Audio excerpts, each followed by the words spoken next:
Alright, hello, citizens of the Nigelverse. It is Nigel here, and welcome back to System Shock Radio. So, today's episode is going to be a little different. I'm going to be talking about something that's going to be pretty interesting, and it's going to take up the whole episode, as it usually is for like these special episodes. But first things first, 80 episodes of System Shock Radio. That is insane to think about, and it's crazy to think how far I've come and how far I still have to go. So, if you've been watching since episode 1, if you've been watching since today's episode, if this is your first episode, or anywhere in between, I just want to say thank you. I love and appreciate each and every one of you.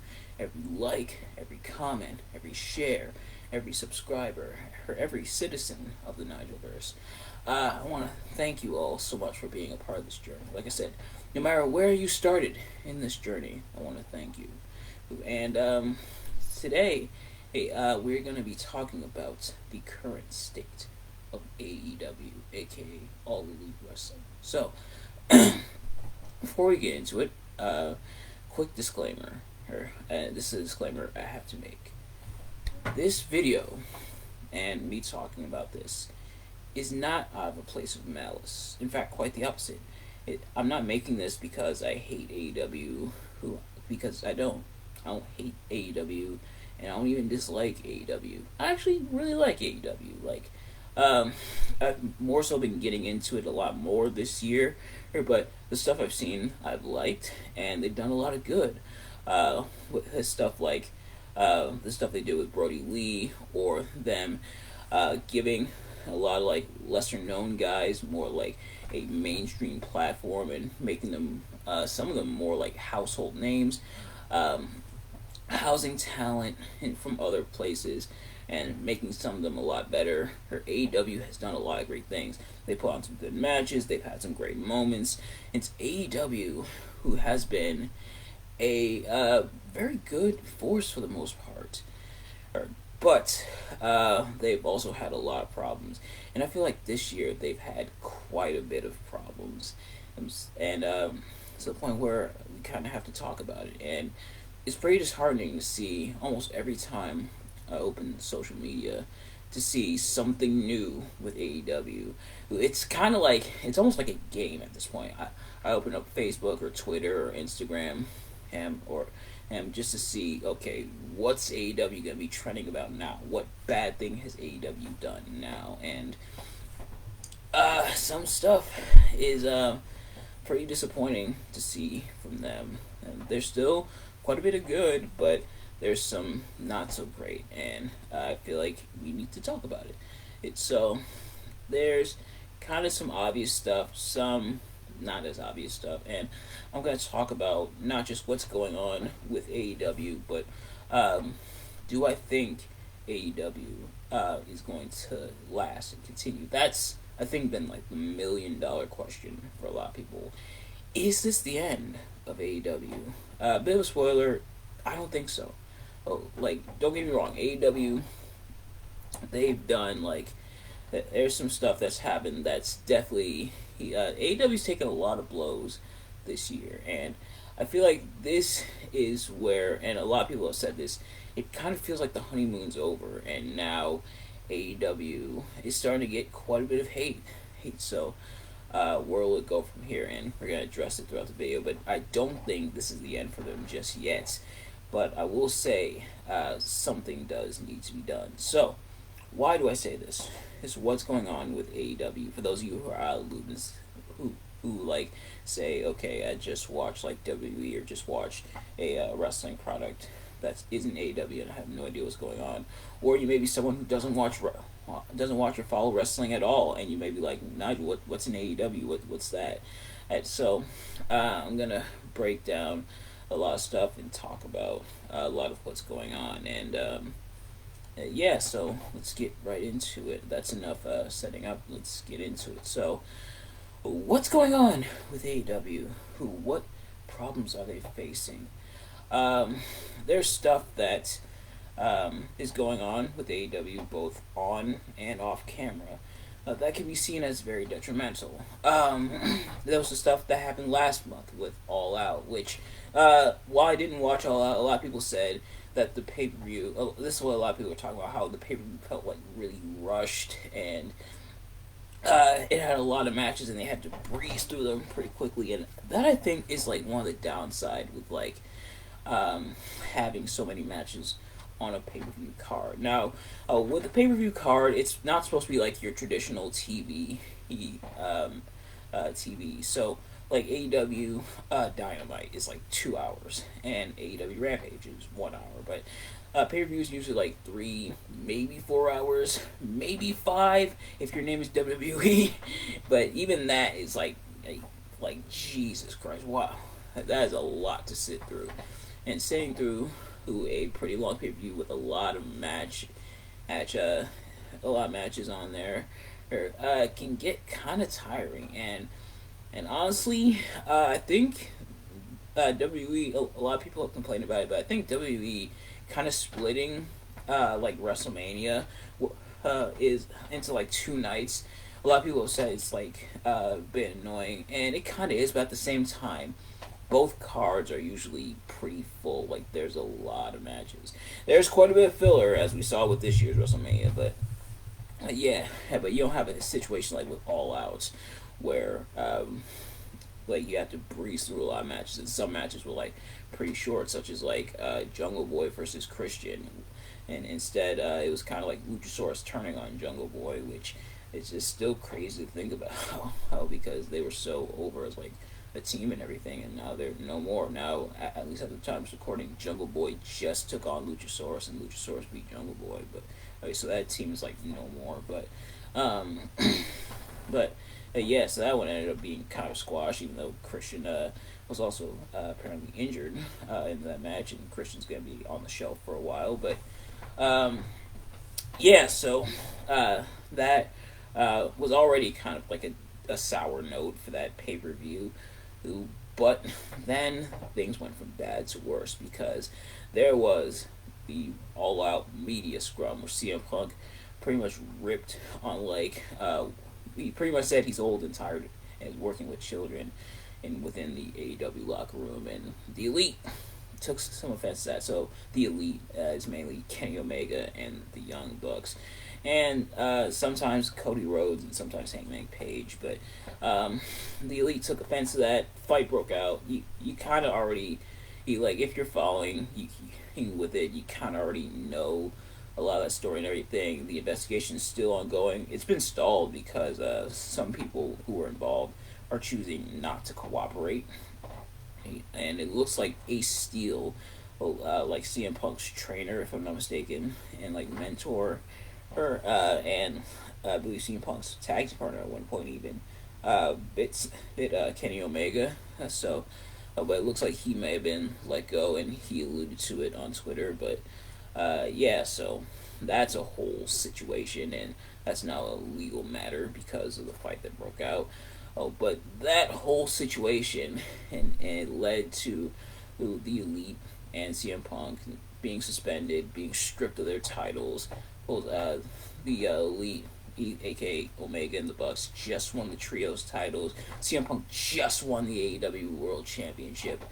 And then now, at the time of recording, Death Triangle is the new Trios champions, although they're taking on Best Friends in the upcoming Dynamite, especially in response to Orange Cassidy being Pac for the All Atlantic Championship.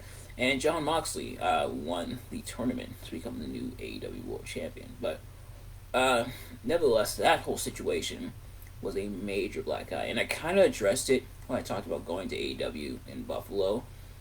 But, like, going to AEW in Buffalo, like, mere days after that happened, was really awkward. It was really cool because it was my first AEW show that I attended live, and it was my first wrestling show that I went to in a long time, since like 2015.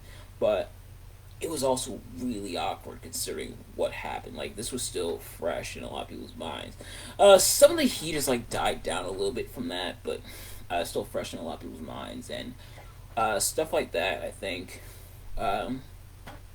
people Well, that's why I think a lot of eyes really look towards AEW, who in like a negative way, because like this is happening, and then a lot of stuff seemed to snowball from there. Like Thunder Rosa, the AEW Women's Champion, who is out with an injury, so they have an interim champion for now. Thunder Rosa got into a situation with someone. There's the issues going on with Andrade El Idolo and Sammy Guevara that also resulted in a fight. And new details are emerging about that. There's heated exchanges and stuff. Like the locker room definitely feels on like a sour note in a lot of ways, and it was kind of like that even before the media scrum with Kenny Omega. Some say being kind of rude to the locker room, even though some also saw it as him trying to hype them up, and yeah, so quite a bit going on, and some stuff I haven't even talked about in this video or in this in this little spiel. And then of course there's the people who potentially were on their way out. Bobby Fish pretty much tried to stage a coup, tried to get Adam Cole and Kyle O'Reilly to jump ship with him back to WWE. And not only did they not do it, but Adam Cole and Swerve Strickland kind of snitched on Bobby Fish to management, which they say is the most likely reason why Bobby Fish's AEW contract didn't get renewed, which now Bobby Fish is apparently possibly with Impact Wrestling. But I also feel bad for Adam. Like, hey, he's been screwed over heavily. Like, he's still on the shelf, and Bobby Fish departing means no. Not only Bobby Fish departing, but the Elite suspension means no Elite versus Undisputed Paragon, or I think just Paragon is what Adam Cole and Red Dragon were calling themselves. But but yeah, that happened. There was talks about guys like Andrade El Idolo, and Malachi Black, Buddy Matthews, and Miro wanting to leave, even though the latter of those, Andrade El Idolo is still up in the air, especially with the fight and everything. They say it was Andrade potentially trying to get out of his contract, pretty much trying to get Tony Khan to fire him. But the stuff with like when it came to like Miro and Buddy Matthews and Malachi Black, those have kind of been shot down, as in like they're not returning. But yeah, so a lot of stuff happening, and a lot of negative lights being shown on AEW, and it's not helped with Tony Khan, who, even with all this going on, with a lot of this discourse in the AEW locker room, Tony Khan still taking some shots at WWE, which, my goodness. Now, AEW taking shots at WWE, kind of beating a dead horse. And honestly, this video, like, kind of talking about what's going on with AEW, it's not beating a dead horse, but it's beating a dying horse. But the whole AEW takes shots at WWE, kind of beating a dead horse. They've been doing that pretty much since the beginning, when Cody Rhodes broke the throne, which I think, if I'm not mistaken, that literally happened at the inaugural AEW event, Double or Nothing. But yeah, so the pot shots at WWE, that's nothing new. But now, of all times, like when all this is happening in your locker room, where there's seemingly all this disorder and chaos, now you're taking shots. Like, this does not seem like the most appropriate time to take shots at WWE. Like, all that's happening in your locker room, and yet you're taking shots at WWE. I feel like I like Tony Khan for the most part. Like, hey, how he's run stuff for the most part. Like I said, I like AEW. I really, really like AEW, and a lot of the stuff that they've been doing is great. But Tony, he sometimes doesn't know when to shut up, and he doesn't know when. It seems like sometimes he doesn't know when to shut up and when to like ease up on the shots. Now, WWE's no saints either. They've taken shots at AEW before, and that was kind of cringy when they did it too. But AEW doing it way more often, especially with this going on, really really cast a lot more her eyes in AEW's direction, and not in a good way, honestly. Pick a different time than right now with all that's going on to take the shots at WWE. And I get it, WWE is like competition for AEW. And honestly, AEW kind of is competition for WWE. A lot of people are trying to say AEW is not a competition for WWE. The thing is, though, because WWE, ultimately WWE is a company, right? So WWE is a company, they're a wrestling company. And so, because they're a wrestling company, every other wrestling companies is essentially competitions. For example, Wegmans is a grocery store. That's the grocery store I work at. Wegmans is a grocery store. That means they're competing with other grocery stores such as Tops, Walmart, Target, Sam's Club, BJ, stuff like that. They may not always sell the same things as Wegmans, and a couple of those places like Target and Walmart sell a lot more, or such as like electronics and stuff, like actual TVs and game consoles and stuff. But they're essentially still competition by proxy, if that makes any sense. But so competition, you'll want to one up the competition, but this seems like really inappropriate timing to take shots at WWE. Like, why are you taking shots at WWE? He's talking about what they're doing. What are you doing? What's going on in your locker room, Tony Khan? And it's like I said, sometimes Tony just needs to shut up. And I know it's kind of harsh, it's kind of rude of me to say, I will admit, but it's true. Sometimes you just gotta learn to just not, just keep your mouth shut. Work on what you're working on. Like, how would it look if, let's say you and like a person next to you are drawing something, and your drawing turns out not great, but then theirs turns out really good, or even not really good, just like average, like it kind of better than yours, and then you spend that whole time bragging about how not bragging about how your drawing is, pretty much saying, oh, look at that drawing is bad, look at your drawing. I know that was kind of a really bad analogy, but I hope you can kind of get what I'm getting at here. Like, Tony, he just focus on your locker room for right now. Oh, and don't worry about what WWE's doing. Just focus on you.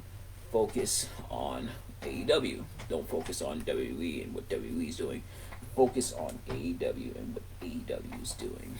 But the reason I say I don't think this is the end for AEW, who is because this isn't like an absolute lethal injection that will kill AEW. Like, AEW is still, they're still bringing in ratings. They're still selling merch, and they're still selling out arenas and stuff. And they got the video game coming in, stuff like that. I wonder, hopefully, I imagine the Elite and like CM Punk will still make their way into the game and stuff like that. But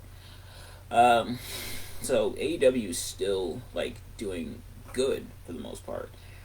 But this stuff is kind of a black eye. But I don't think this is the end. Like, AEW is still doing really good, and they still got some good stuff going on. Pretty much anything MJF does is gold, and he's potentially next in line for AEW World Championship. Jon Moxley is being the workhorse as always. Possibly taking that vacation he was supposed to take.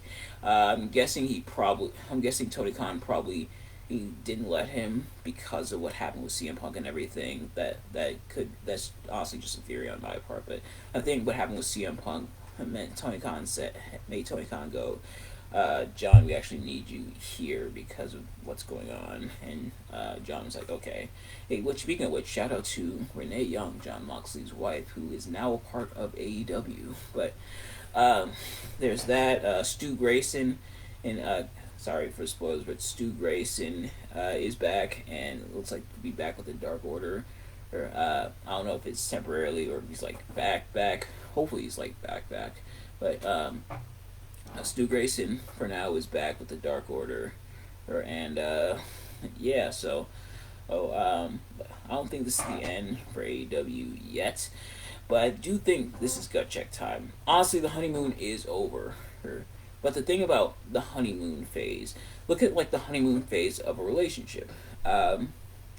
You have the honeymoon phase where, or you know, you're all lovey-dovey, I love you too, stuff like that, and then, but when the honeymoon phase is over and problems start to set in, that's when it's make or break time, and the couples that get through those problems and work through them and stay together usually end up stronger, and that's like a couple. That's a couple that's gonna stay together, but the couple that doesn't falter that doesn't adapt with the problems and falters and ultimately breaks up, and that couple probably wasn't made to last. Now I'm not talking about like infidelity and stuff like that, like cheating and stuff.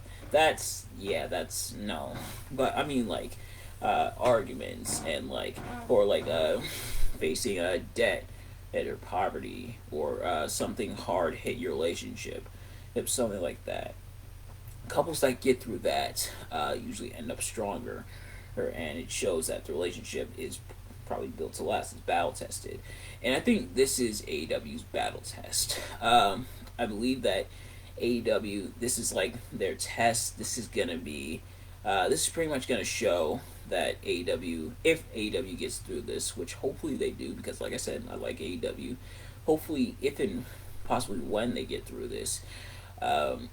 They will come out stronger, or they will be proven like battle tested, and it'll show that like AEW is here to stay and they're built to last, and they're gonna continue to be around for a while.